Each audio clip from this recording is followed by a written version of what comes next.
Okay. And we are live. So we're going to just wait a couple of seconds and make sure everyone is connected. This is awesome. Today is the opening night of Lines in the Dust. Woo!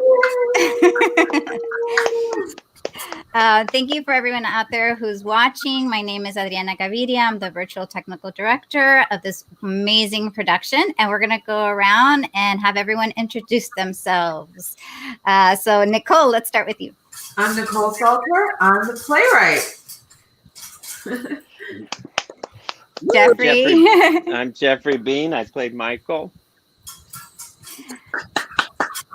Lisa. I'm Lisa Rosetta Strum. I played Dr. Beverly Long.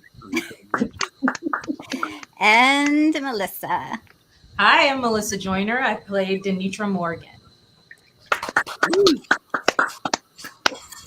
And Jack. And hi, I'm Jack Canfora. I'm the artistic director of New Normal Reps. Thanks so much for tuning in tonight to this amazing play that we had the honor, really, of producing.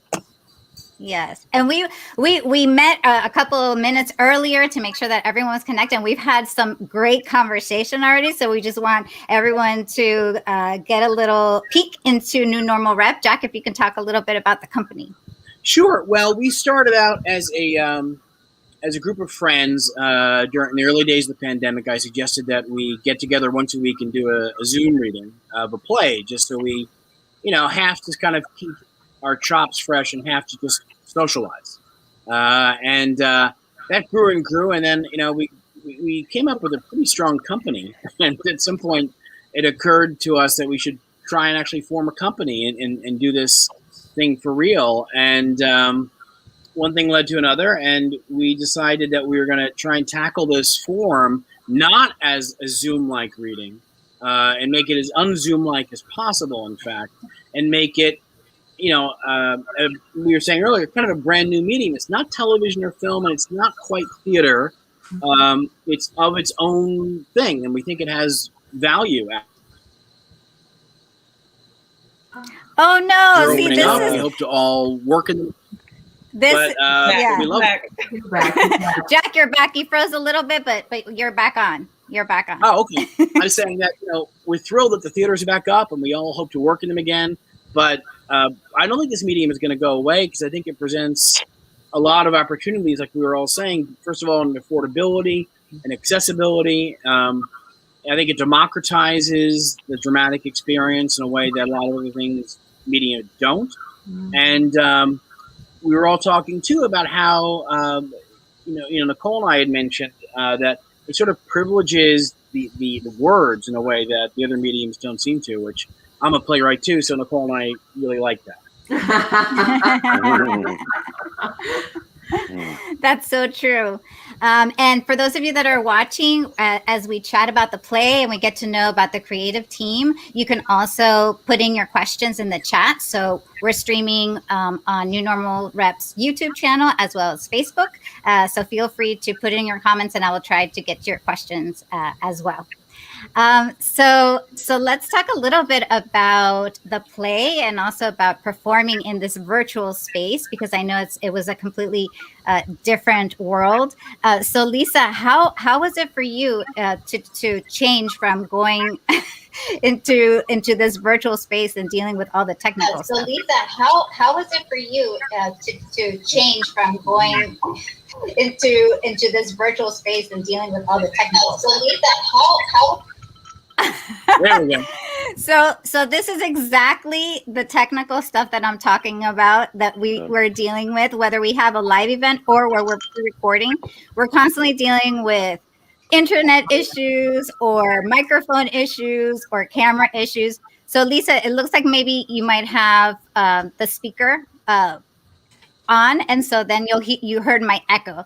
So I'm gonna allow you to give you a couple seconds so that you can see if you can fix that. And Melissa, if you can talk a little bit about that while I try to help you. That bears repeating. So, what am I talking about?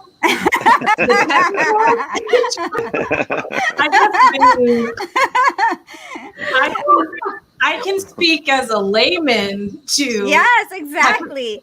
Oh, okay. Exactly. Okay. Exactly. I'm not the Yes. one. Yes, exactly. Well, I can say as someone who the most technical I really am is a tripod for my iPhone and self-taping and emailing it or dropping it in. So that's it. And this was quite a different endeavor. Luckily, we were gifted with an amazing technical director who you're meeting tonight. Who, I mean, you wouldn't really believe that she could smile through every single issue, the patience and joy at the same time with helping people who know nothing about it. But it was, I mean, it was really cool. I feel like, you know, someone who's used to being on the other side of the camera, you know, there's a whole crew of people when you're on that side that you watch, you know, setting up lights and, okay, we're doing another shot and the light and the sun is moving, so we need to move this and, you know, hold and doing a little snap thingy in front of your face. And you're just like, you all do that because I'm focused on my lines. And with this, I had to focus on my lines and do the snap thingy. But I hope that you all agree it turned out really well, and it's something that now, I mean, I don't think I'll put it on my resume, but it is something that at least doesn't terrify me. That's so great to hear. I mean, the scenes are so beautiful to watch, and something that was really cool that Awoya did, our director, was that she had a vision, right, for each of you. So whether you were looking right or left, I know Jeffrey, you worked on that a lot with your scenes. Can you talk a little bit about that? Well, I was really grateful for it because it enabled me to have the script there and still maintain the eye line, you know, because we have such a truncated short rehearsal process. The idea was to memorize it as much as possible, but it's just not possible in that limited amount of time, especially with a character like Mike who's so chatty, you know. I mean, he's a real chatty Cathy, Mike. He could, you know, so and you want to, and that's an aspect of his personality that you really want to get, that this stuff just tumbles out of him, you know. Yeah. And so for me, that was the fact that she was angling us like that was a tremendous help, and it was a real relief, because I had about half of it memorized, but I was very nervous about what I was going to do on day 2, you know.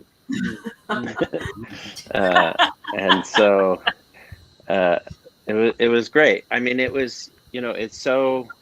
This is the 3rd outing that we've had at NNR, so I've heard 2 casts now talk about the experience of filming it, and I was so anxious to get that experience for myself, to know what it felt like. And it is such a new idea, because even on set on a TV show or a film, there's still a camaraderie there because everybody's in the room together. To be literally by yourself in a room, framing your own shot, showing it to everybody who are in other states and saying, is that the right frame? You know, it's a bizarre, almost surreal experience. And yet I cannot wait until we're able to get this group in a room together, just because I feel so bonded with them by the experience, you know. So even in spite of all those obstacles, there's still that camaraderie. It was a really great, interesting, unique experience. I think it helped the fact that we had a text that was so active for us, that it just cried out to be acted. And so it could surmount those obstacles, because it just wants to be in the mouths of and bodies of actors. And so we were able to do that in spite of the fact that we were states apart, you know. Right. Yes, and that's let me check in with Lisa here and see. Lisa, if you unmute yourself, let's see if we. Yes. Yay! So we were talking a couple of the technical aspects, but Jeffrey, you brought up obviously the story, right, and the script, which is I think it really bonded all of you. You really focused on the story and those beginning rehearsals, right? Which was really wonderful. Nicole, do you want to talk a little bit about your inspiration for the play, or anything that you want to talk a little bit about what you want people to go away with when they see this? Oh God, these are lots of questions. First, I'd like to say thank you to New Normal, to Jack, to you, Adriana, to the cast, to Awoye, to everyone, our composer. It's really phenomenal. I do miss being in the room because part of the joy of theater for me is that family building that actors know how to do and playwrights know how to do sort of immediately. And I miss y'all. Yeah. But at the same time, it's to hear your experience, Jeffrey. Like, I'm doing this alone in a room by my damn self, and then to see the final work. Like, there's nothing that resonates with me that says that you were alone by yourself. Right. Like, you're very, connected. And I think that that's a phenomenal testament to your performance abilities, to the technology, to the text. I will also say what I want people to walk away with. I want people to feel a bit indicted about this dynamic that they are a part of, whether they want to be or not, this thing that's occurring. And I want them to feel that they understand better why the mire of it is so hard to untangle. And I want them to feel galvanized to do what they can to untangle it. Well, let's hope so. I mean, it's such a powerful piece. And I was complimenting Nicole earlier about how a piece that's so obviously focused on a real life crucial issue in the hands of a lesser writer becomes didactic and it's never. Oh no, Jack, you froze a little bit. Let's see. Oh, Okay, you're back.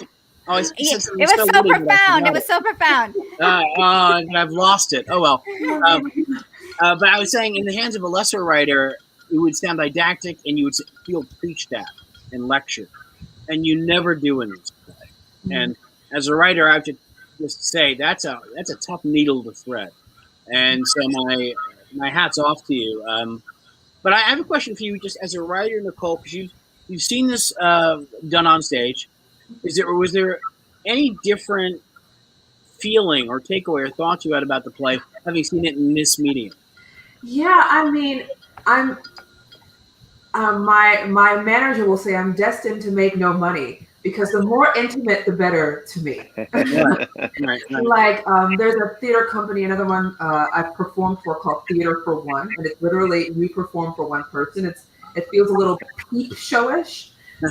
But what's interesting about like experiences like these and those is that like it requires the focus, like it hones the focus onto the story, onto the characters, onto the dramatic action, and any of the production values that are all supporting that in a very kind of tight way. I was commenting to someone else, like it's really easy to zone out. People think, oh, you zone out on like films, right? But in live theater, you can't zone out. But you can sort of zone out as long as you're not disrespectful. Right. You can sort of go away. Right.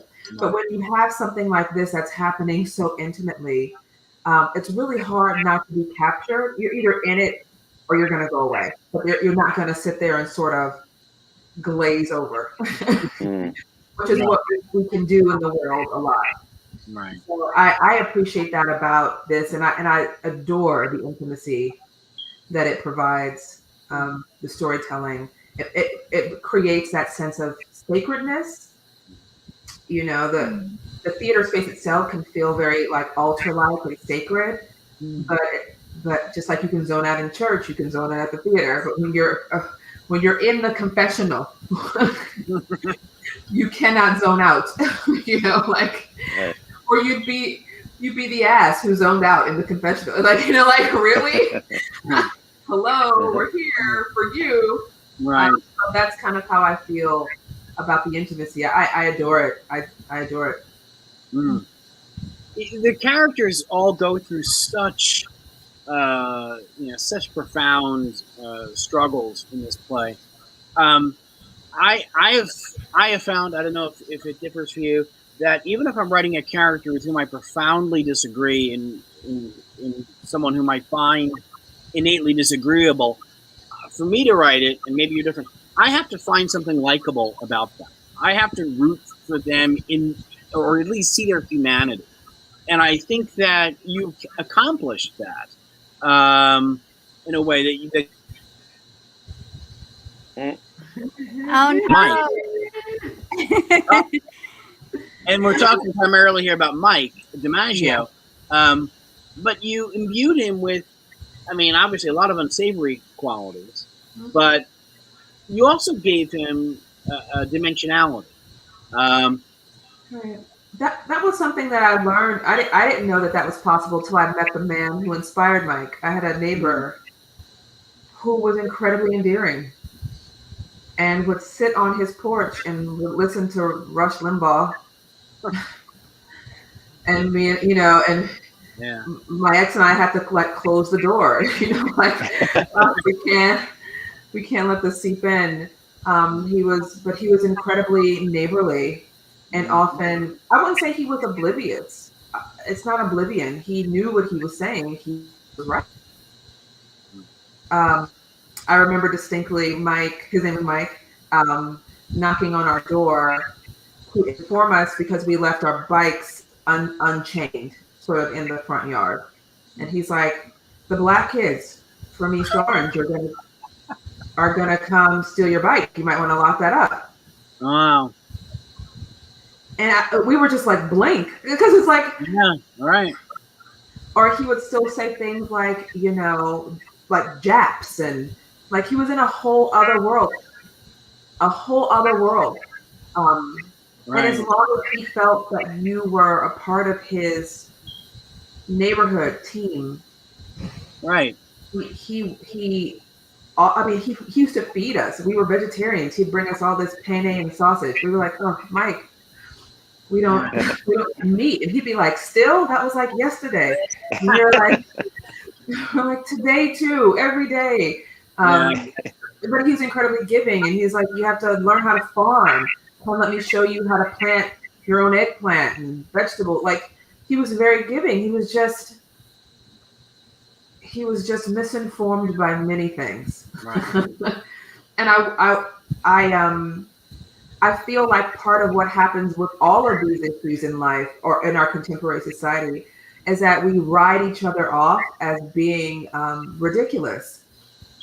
Like what you feel, what you think, you're ridiculous.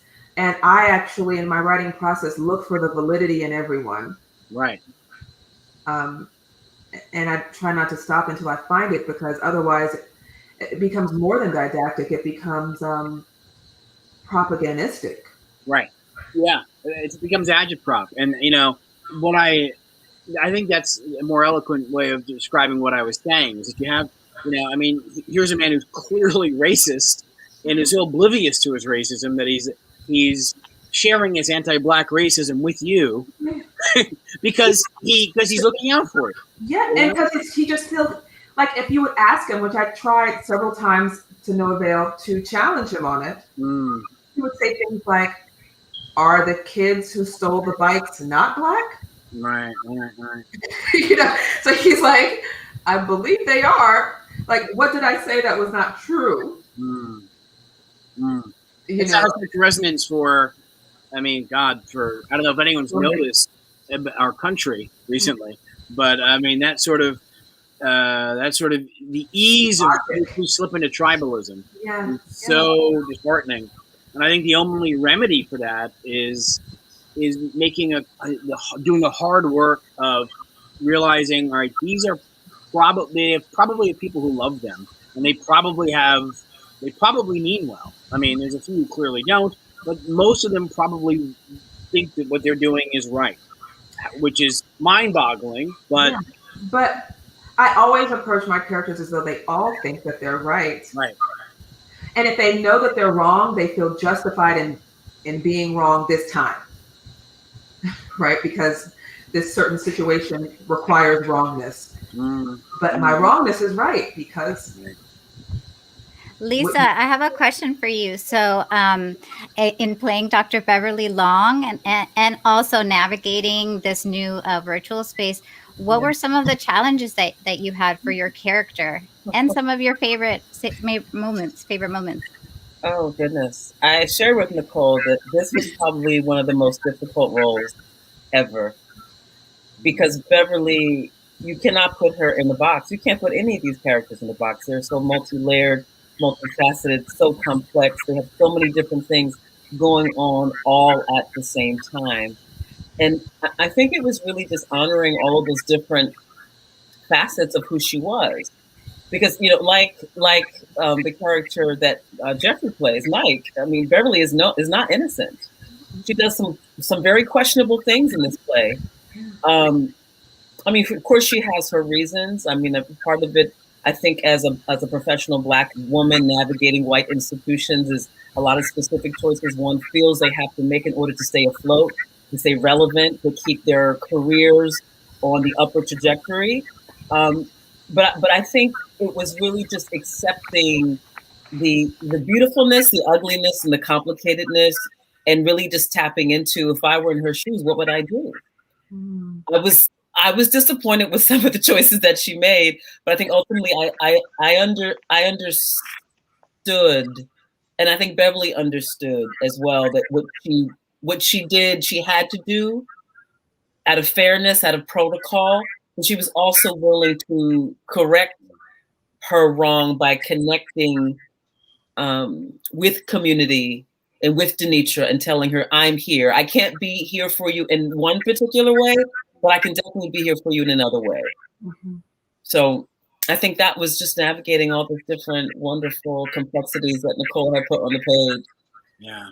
So I mean, Nicole put your character in such a bind, in such a, in a real life, uncomfortable bind, but in a play dramatic way, such a wonderful bind. It was wonderful. I mean, Jeffrey and I were talking about how, man, we want to be in the same room. This play, you want to be on your feet, you want to be in your body, you want to be in each other's space, breathing each other's air, you know. Oh, yeah. Non-COVID air, of course, right? And I think the difficulty of the technical aspect of this experience, because I did find it quite challenging. I think it was definitely a mind over matter exercise, because there were so many things thrown at us. It was like, wow. And Adriana was just, I told her she had the patience of Job. I don't know how she was so patient, because so many things were going awry and things not working, but we came through. And so I remember having a moment during our second day of shooting. I think my brain said, okay, I guess we're doing this. So let's just try to focus on the story and focus on the storytelling and focusing on the person that you're talking to. Yeah, Adriana is the patron saint of dealing with actors. So established that, you know, from the first production. I think one of the things, and Nicole, I wanted to ask you this about this. One of the things I think is just a brilliant choice is that first scene, because it's a setup. Because what you do is you have both characters talk about something hypothetically and agree, and then you say, yeah, in theory, absolutely, who wouldn't do that? And then you say, okay, well, let's put it to the test. Yeah. And then you spend the rest of the play sort of squeezing the consequences of that theoretical proposition out. And so I feel like I'm masturbating here, but I absolutely love that scene. Yeah. I love myself. I adore that scene because it just encapsulates so much that I have experienced in my life. The kind of camaraderie, the kind of surface level trauma bonding that people have when they have, you know, unfair experiences in general. You know, like when you look over and you see someone, they're like, yeah, that was messed up. And then suddenly you're like best friends. And you're like, did you think that was messed up? And they're like, oh, that was horrible. Oh, those people are horrible, but we're so great. Exactly. And you just like, you continue on, and they have this, what do you call it? When people come friend quick. That's not what I mean. Fast friends. They become like these fast friends who, through this one little connection, make broad assumptions about many things about each other. Right. And then when the fishbowl moment happens for Denitra, when Beverly crosses over the line, do you think that we look like we're some people from Newark? Yeah. And then it's like my fast friend, my refuge in this sea of oppression, has a hole in her raft. And I am not about to go down with you. But she also, Denitra has a bit of that manipulation. Like she also doesn't say like, hey, something's not right about that. She just says, oh, okay, well, you're no longer my friend, so what can I do from you? Mm-hmm. Mm-hmm.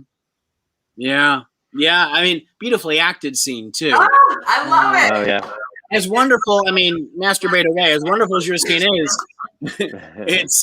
it's just so powerfully acted. And I want to ask about Awoye, who's not here tonight, unfortunately, but I would want all of the four of you to talk about her impact on this production. Go ahead, guys. I know I want to hear this. Well, I can, if you don't mind, I'll start because I just want to say, that very first day of rehearsal, Awoye gave us this bit of dramaturgy that Nicole gave her, which was to point out that statistically, our schools are more segregated today than they were before Brown versus Board of Education. And I was floored by that. And, when you consider yourself somebody who's trying as hard as possible to be sensitive to the current moment and the injustices going on, and yet you still have a blind spot, something you did not know, that was, I was affected by this moment in time just as people who watched the play were. Just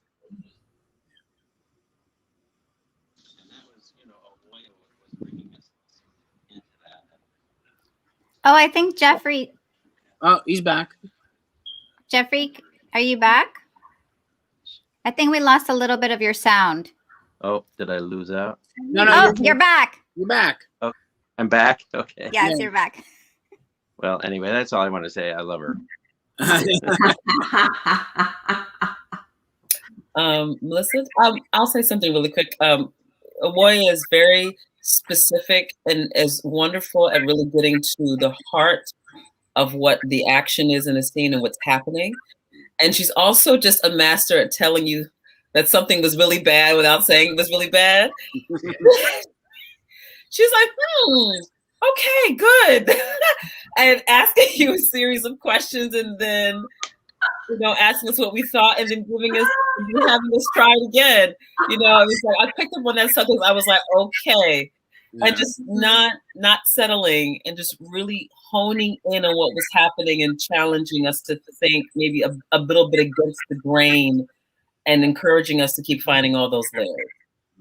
That's what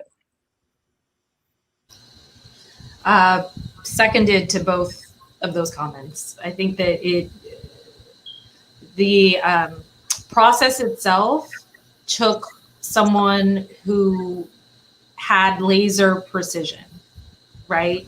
We don't really have time to discover and go ahead and discover quickly in that 5 minutes, right? and process and let's try it again and I respond well to that. I think I like, okay, let's talk about it. I didn't think about it that way. Let's try it one more time.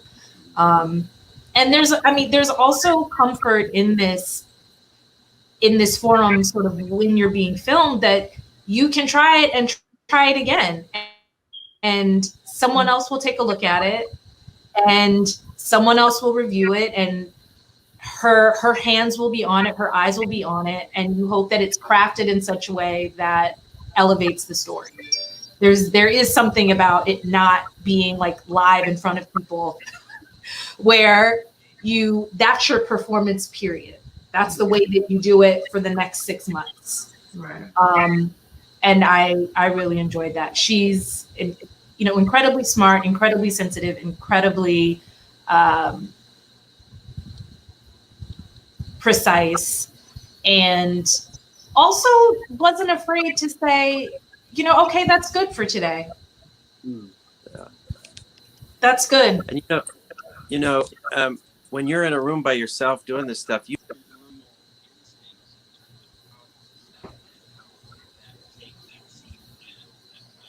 Jeffrey, I think we can't hear you.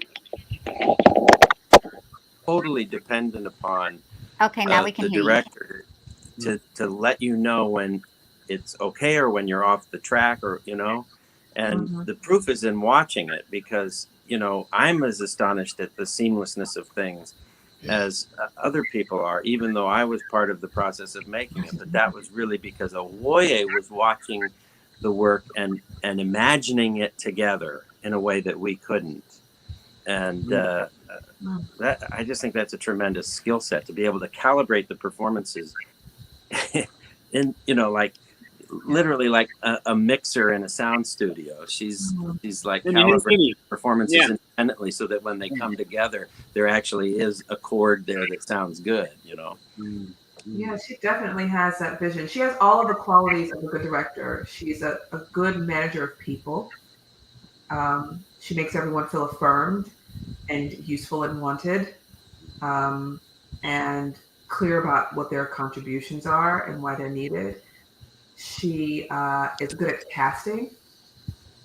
I mean, I inherited Jeffrey and Melissa on this project, but I had to go, I had to go through a way, because the director gets she has to work with these people. And she's like, yes, I know Mike, I know this character, and I know it, that will work.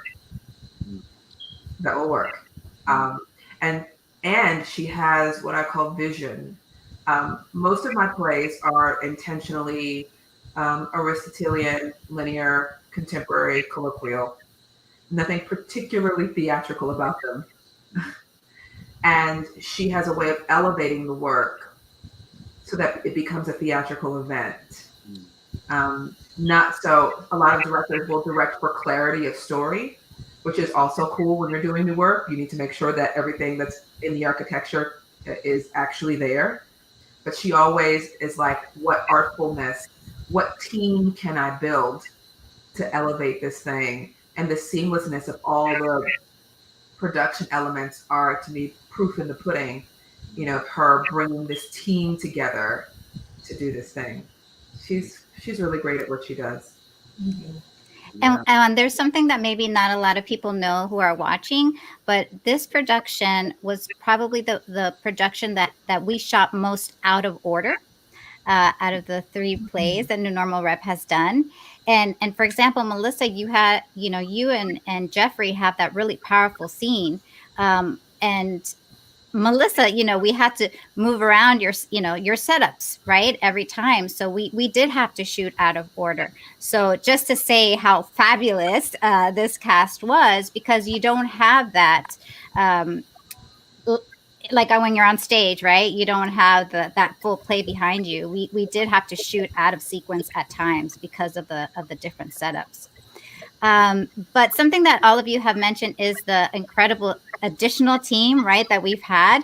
And we also had someone doing costumes for us and working on the projections. So Afsoon, Queen, who did the costumes. Jack, who brought all that team together? Alfonso and everybody else. Who was not me. I wish I could take credit for it, and for the record, I will. But in reality, it's all mine. No, it was Owoye and Nicole who really had really all the people in mind. When we had our initial discussion with Owoye, she said, "Well, I want to bring this person in, and I think I know who I want." Who I want to compose the score. And the score, by the way, is just so I mean, just empirically a wonderful piece of music, but Oh, Oh no. I know. He's saying it's wonderful. yeah, I am. You're back. I'm back. I'm saying it's just not only empirically just a great, wonderful music. It just also serves a purpose. It keeps the story moving. It adds a layer of the narrative, which that's I would imagine very tough to do. Yes. Yeah, and I think every element worked. I think the costumes were great. I loved. I love Jeffrey's cardigan when he's giving the presentation the first time. You know what's amazing about that is that Queen did sort of these morgues for each character where she had pictures out of magazines and stuff.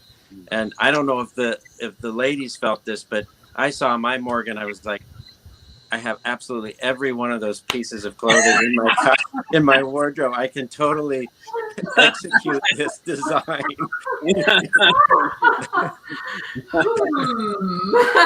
I don't know what that says about it. Exactly. What are you trying to say, Queen? Interesting. No, I was also saying before we started the stream how I guess we have our different litmus tests, and I'm a theater head as much as anybody. I love like a theatrical thing.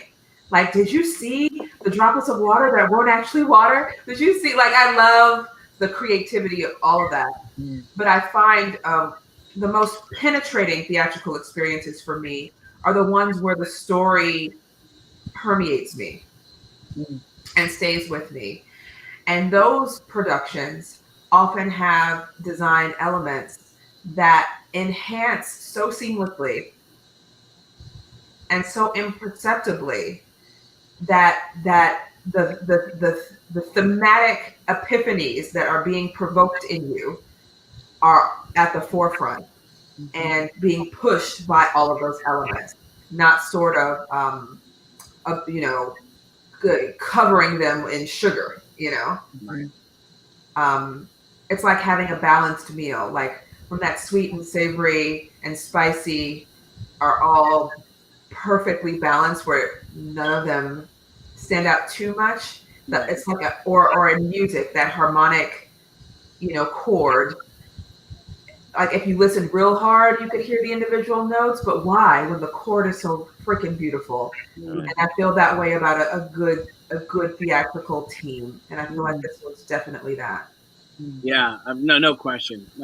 And I want to also, compliment the actors and Nicole on this too, because what I noticed is each character, you were very good, Nicole, and I think each actor took it and ran with it, at delineating individual voices for each of the characters.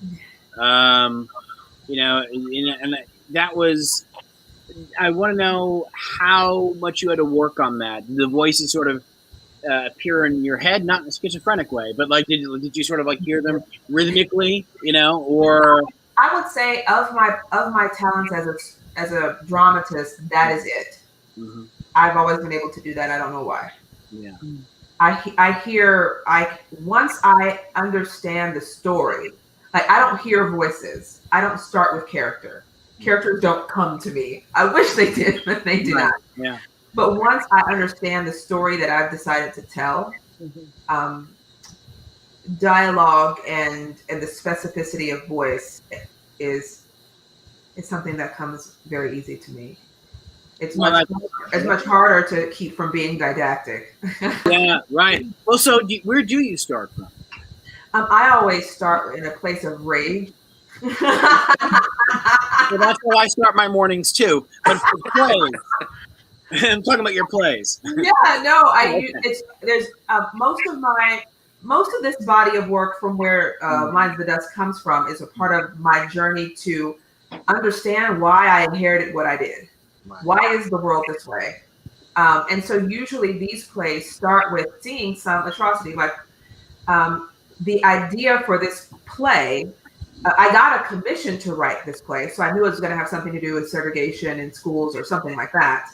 But the actual impetus came when I saw a report about a woman who went to prison because she put her kid in school. She went to federal prison because she put her kid in school in the district where her father lived. And in so doing, because she was in in development to become an educator, she ruined, like, that conviction meant that she couldn't teach in any school ever, which means she lost her job and her kid ended up in foster care. So I was like, this thing you were avoiding, paying for this kid that doesn't belong here, you paid for him anyway, Right. because now he's in foster care. Yeah. It's So I was pissed. I was like, what the? unless you're actively searching for them, because most of the media, it's just, that's just the way it goes, and it's ignored, which is like one of the reasons I just play, and I really get cringy when people talk about plays being important, because I think, no, medical centers are important. I'm with you. But this really is, I think, an important play for that very reason, is because it brings to light in a compelling and honest way something that's shameful, that we don't really look at very often, or if we do, we certainly don't do enough about it. Yeah. One of the things I focused on was how well you came back to the word law, and how many times you manipulated that word and what it meant to different characters. Would you mind talking about that a little bit? Well, I mean, people. Oh, this is Lord. You've opened a can of worms, Jack. Yeah. Well, because I definitely differ between that which is man-made and that which is nature-made, right? And people talk about law as though we didn't make it up. Right. As though we don't amend it. Exactly. We made it up. We made it up. We made it up. Right. Like, think about that. It did not exist. We made it up. Right. Unlike, I don't know, rain or water or gravity. Like, you can call all of those things by other names and it will not change the dynamic they're in. Like, you can refuse to acknowledge gravity and you walk off a building and you will fall. Period. Right. Law is not like that. Our laws exist for some people and not other people. Right. They are avoidable.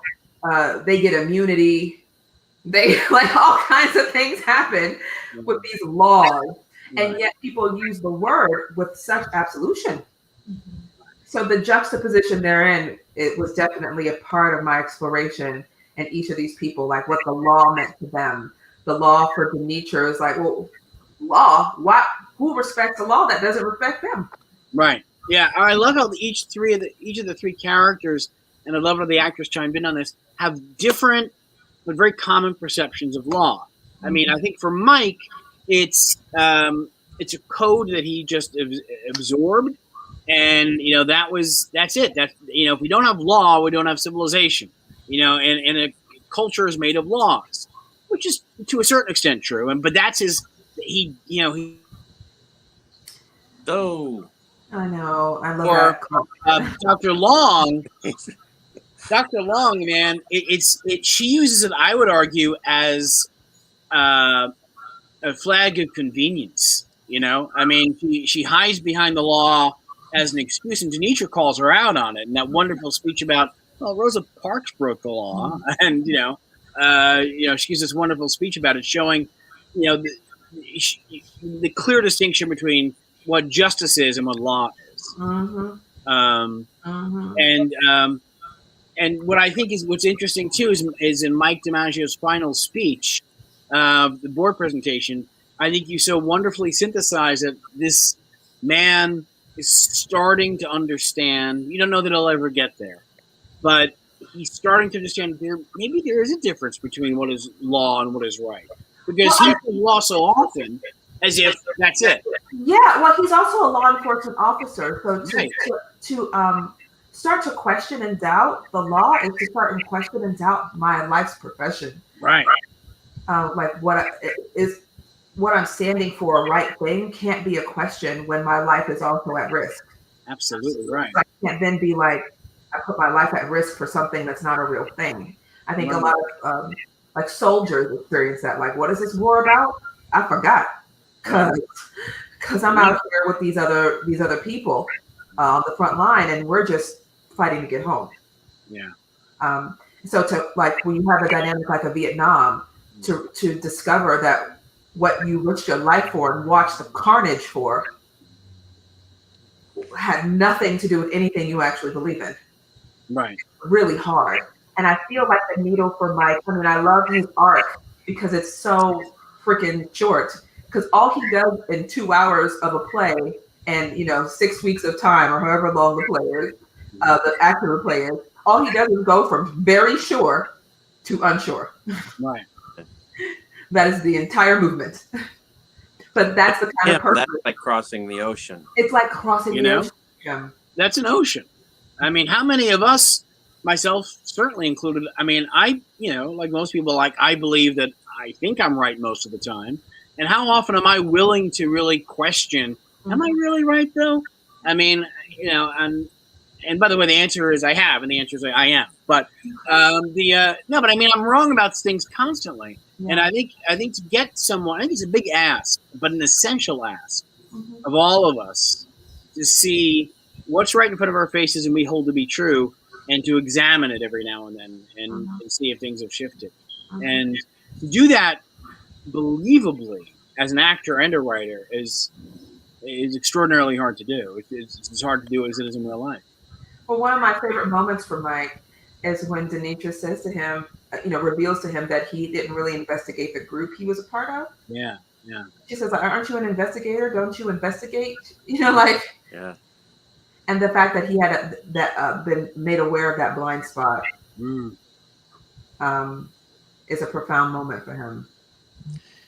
Yeah, I love the fact that it's Denitra that really, I mean, that's not true. I think Beverly has an impact on his thinking as well. It's a 1-2 punch.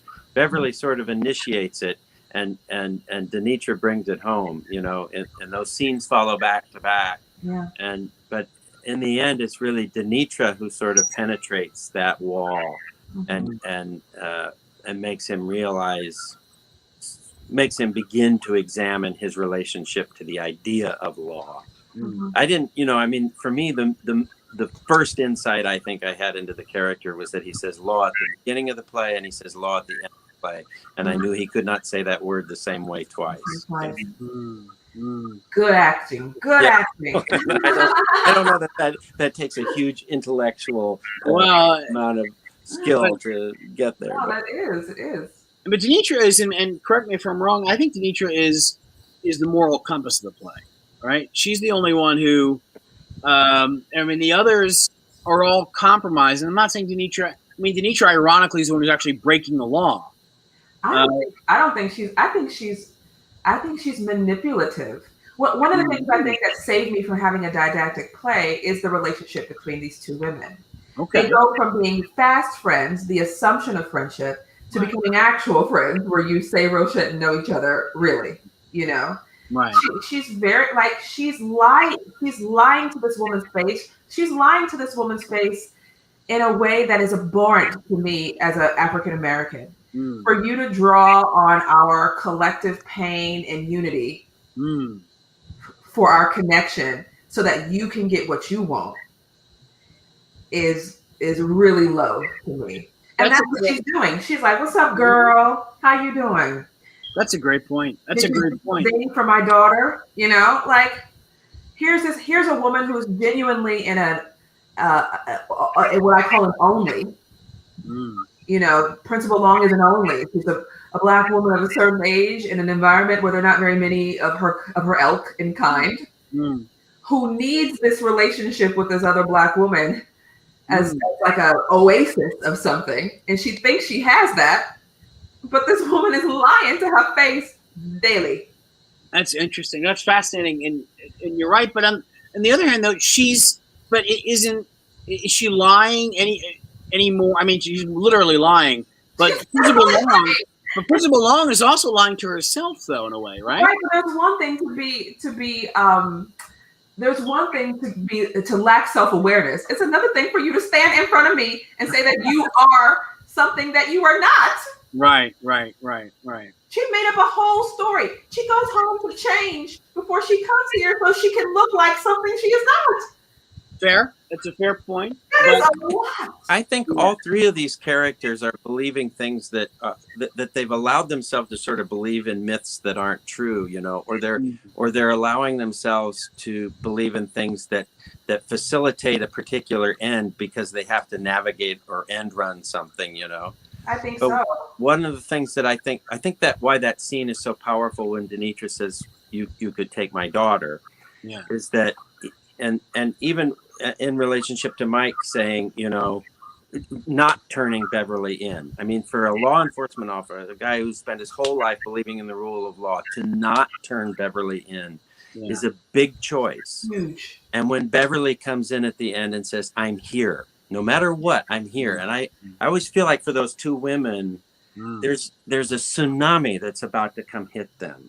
Yeah. And the only thing that's going to potentially save them in that moment is the fact that they're there together. But they didn't get to that moment until they were both willing to give up basically the most important things in their life, whether it was their career or their daughter.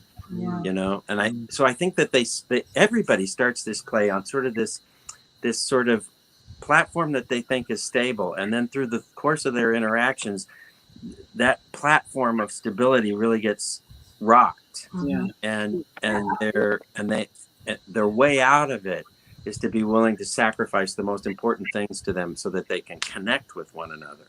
Yeah. I mean, I don't think you can ask anything more out of a play than that, right? I mean, that's what you go to the theater hoping to get. And it so seldom delivers, you know. But you're right, Jeffrey. I think as an audience member, each one of these people, you know, and when I said Denitra was the moral compass, I take your point very well. But she, like in the first scene, it's a thought experiment they're having. Well, any parent would do that, right? Right. And Denitra's like, you're right. Any parent would do that, and I'm going to do whatever it takes.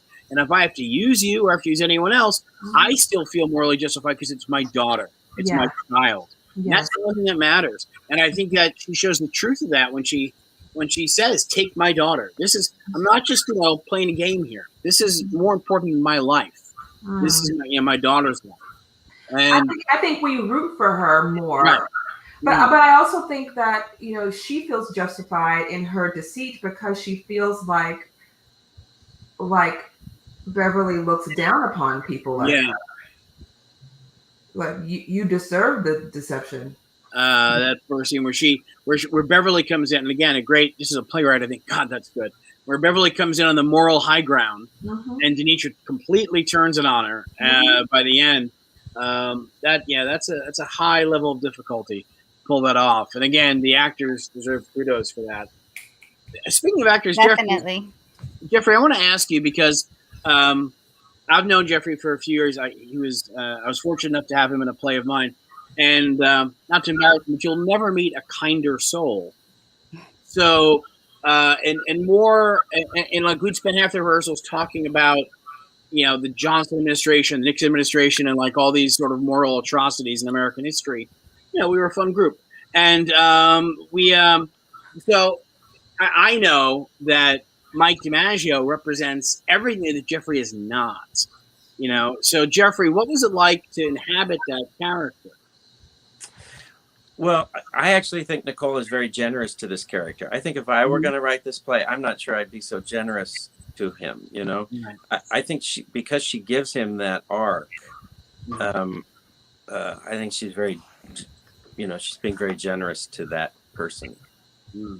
And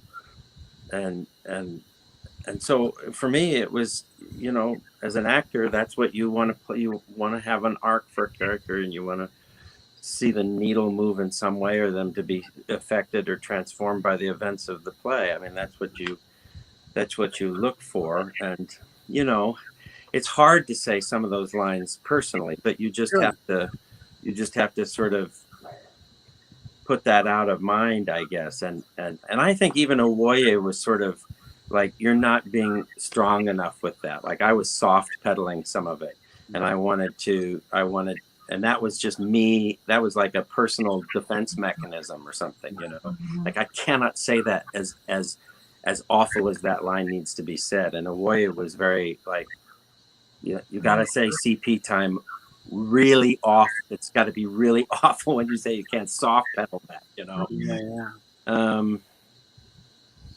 So that must have been a real. I think Owoye was a tremendous help to me in that regard, and also, yeah. You know, I'm very lucky to have Melissa and Lisa there with me, you know. I was just going to say there's so many powerful scenes in this play.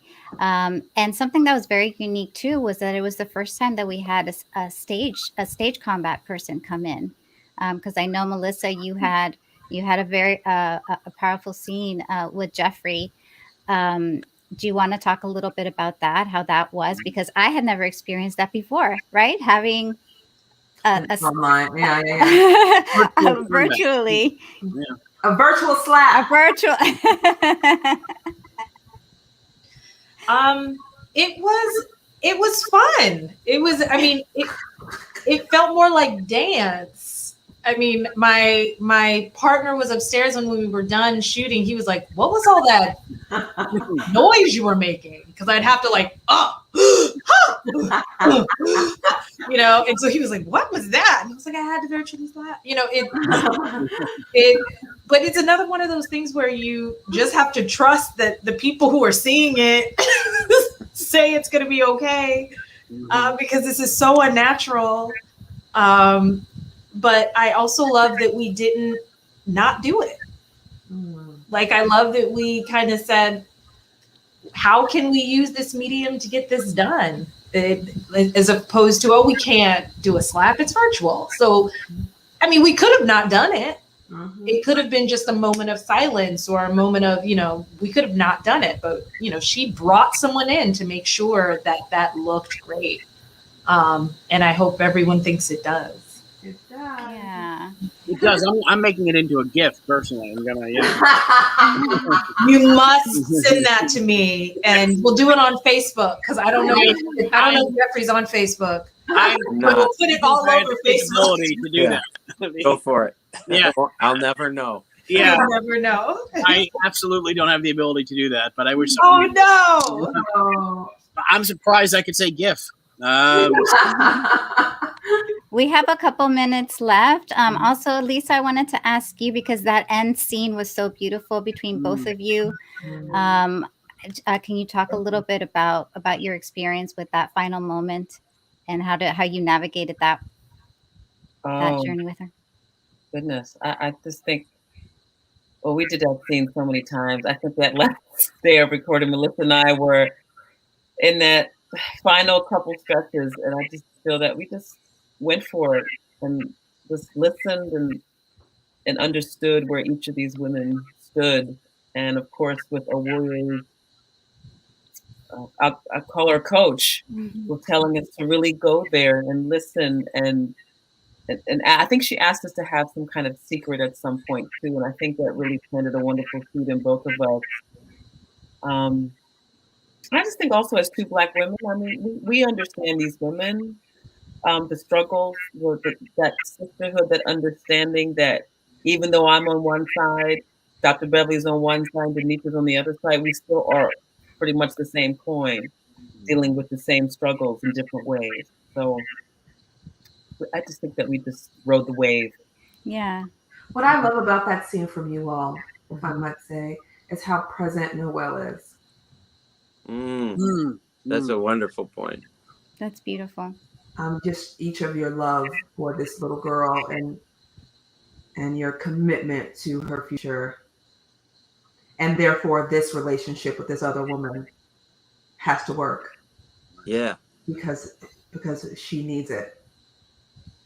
Yeah, that's very true. I mean, she's an offstage character who becomes a real character in the play, and that's testament to everyone's talents here. And I know that we're about to wrap up here. So we should do a toast. I just wanted to say that everyone's talked a lot tonight about trust and just going with it. And most of us didn't, a lot of us didn't know each other at the start. And so I just want to thank Nicole and Lisa and Owoye for trusting us with this wonderful play. And we couldn't be more thrilled and honored to have it as part of our first season. And You know, you can come back anytime you want. You know, have a home here. Thank you for being trustworthy. Yeah. Well, thank Yes. you. Yeah, thank you. And so let's raise a glass, shall we? Yes. A shout out to Thomas, our stage manager, the rest of the team that is not on air tonight. Thomas. Our fearless director also. Yay. Absolutely. Awesome. Here's the line to the dust, everyone. And everyone who's watching, thank you so much. you. Cheers. Mm. Thank you so much, everybody. And for those of you that haven't seen it, you still have ample time to watch it. Jack, do you a little bit of what's coming next and how long the video is available? The video will be available through August 8th, I believe. And I say this not just out of greed, but out of artistic sincerity, is I believe this is a play that merits watching more than once, 7 times minimum. But in all seriousness, it's just such a wonderful play. It'll be available through August 8th. And then the final play of our first season is a comedy drama set in a hedge fund office late one night called Fire, by a very promising young playwright named Julia Blauvelt. She just graduated from NYU's playwriting program, and she's a wonderfully funny writer, and also just a beautiful writer in general, capturing people. And this is her first production of it, and we couldn't be happier to have her on board for that. So I really hope you'll check it out. I think you'll really like it. Awesome. Thank you, Jack, and thank you everybody for watching. Thank you, everybody. Congratulations again, everyone.